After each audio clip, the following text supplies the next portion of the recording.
ఈరోజు కనకదార స్తోత్రంలో 16వ శ్లోకానికి తాత్పర్యం తెలుసుకుందామండి.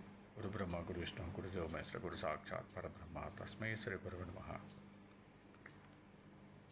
సంపత్కరాణి సకలేంద్రియనందనాని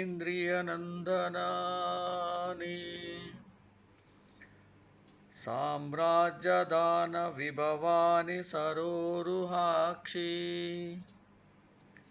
త్వద్వందనాని దురితాహరణోజ్జతాని మామేవ మాతరణి సంకలయంతు మాన్యే. తాత్పర్యం: తామర వంటి కన్నులు కలిగిన గౌరవనీయమైన తల్లి, మీ పాదాలకు చేసిన నమస్కారాలు సంపదను ప్రసాదించే, సమస్త ఇంద్రియాలకు ఆనందాన్ని ఇచ్చే, సామ్రాజ్యాన్ని అందించే శక్తి కలిగి మరియు అన్ని పాపాలను నశింపజేయడానికి ఎల్లప్పుడూ సిద్ధంగా ఉంటాయి. అవి ఎప్పుడూ నాకే ఆధారం ఇవ్వాలని నేను కోరుకుంటున్నాను.